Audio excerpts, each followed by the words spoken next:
Hey, friends. I had a really kind of striking experience yesterday because Annalise was spending the night at her grandparents' house, which meant we could sleep in. There's kind of no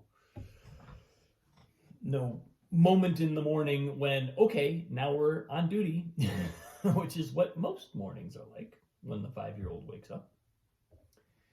Um, and so I spent like almost 2 hours, a little more than 2 hours, doing a little yoga, doing a nice long qigong session, meditating for a while. I had a whole kind of relax, and I kept like checking my watch, being like, what time, what, okay. But then I would just like go back and keep practicing.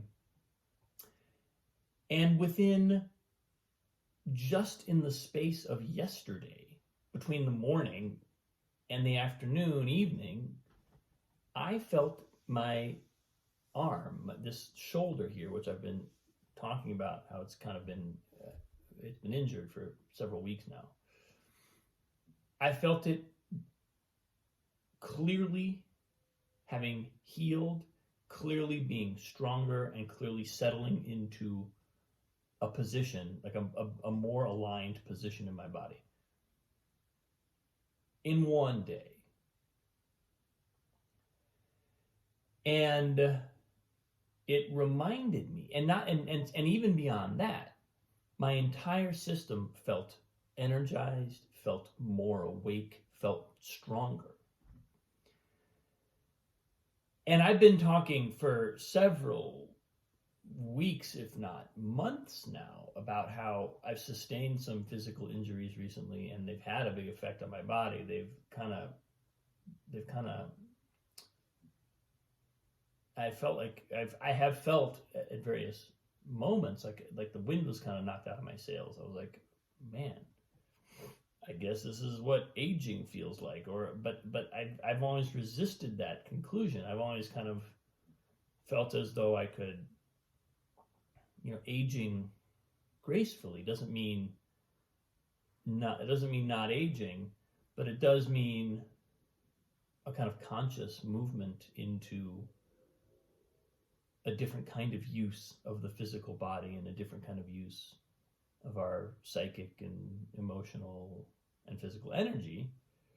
And if we do that, then we essentially maintain, if not increase, our comfort level. That's always been my experience as I've aged, is that as I've aged, I've gotten smarter. And so my body actually feels better by and large than it did when it was younger. I had more aches and pains and tweaks and twinges and things that felt like they inhibited me physically when I was younger than I do now. Now, my body was obviously far more resilient when I was younger, and if I look back at the stuff I did, I'm like, I don't know how I got away with that. Well, I do. I was younger. But I've so far done a pretty good job of actually kind of improving my overall quality of life in this house that I have here. This is the building where I live, and I've managed to sort of like improve over time, by and large, the experience of being in this body, which feels like a win, right? Like that's what we want. We want our aging to be an increase in experience, an increase in wisdom, an increase in consciousness. If the best time of our life was when we were like 22, then probably some kind of growth stopped happening after that point. But that's why my recent experience of kind of getting pounded with a couple of injuries has been demoralizing, because I've been like, am I losing? Am I slipping off that path? Like, is it like you can do that, you can get away with that for a while, but eventually it catches up with you. And so, if you've been following me, you listened to me probably more than you wanted to talk about this and kind of unpack this for myself. But I was just reminded yesterday when, I mean, ultimately 2 hours is not that much practice. It's a little bit of practice. 2 hours kind of feels like I wish I could do 2 hours of practice every single day. Now, it doesn't always happen that way because, you know, usually the 5-year-old does wake up and there is a day to dive into. But I was just struck by how instantaneously, or at least within a couple of hours, that practice had such a remarkable effect. And I was like, oh, right. I do have this power.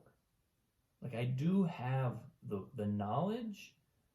I have some of the skills that I, not that I can't keep developing them, but I have the knowledge, I have the skills, and I have the most important thing is I have the awareness that these practices work. Right? I don't need to be convinced.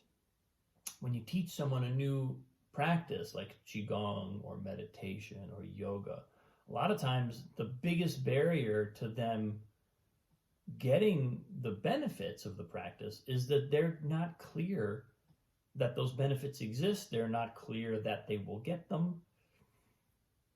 That's one of the primary kind of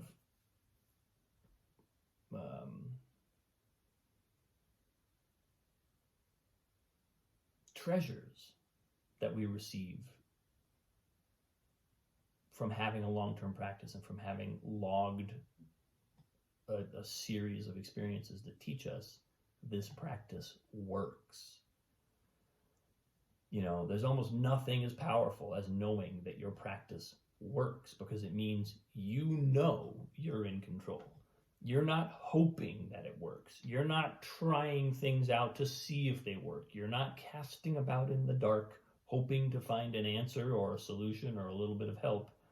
You just get in the vehicle and you drive it in the direction you want to go. And that felt really good. And I have been a little more haphazard than I wish I were recently. I've felt kind of tired. I've felt disappointed. I felt like I was playing catch up. You know, I felt like I was falling behind in terms of like being able to remain in that state of really conscious embodiment. And it's, you know, Sadhguru talks about it when you have pain, it's all you can think about. It's really hard to think. It's really hard to meditate when you have pain. It's really hard to seek God when you have pain. God, like the only thing you want to say to God when you have pain is, God, can you make the pain go away? That's your main question. It's the only question that we kind of have time for when we're in pain. Well, practice will get that, can move that pain. Practice can utilize that pain and transmute it and then move us beyond it. So now we can sit in meditation and our focus can be in a different place. And this was a timely and powerful reminder. So that's what I got today, folks. Thanks for watching. I appreciate you. Have a lovely day. I'll see you tomorrow.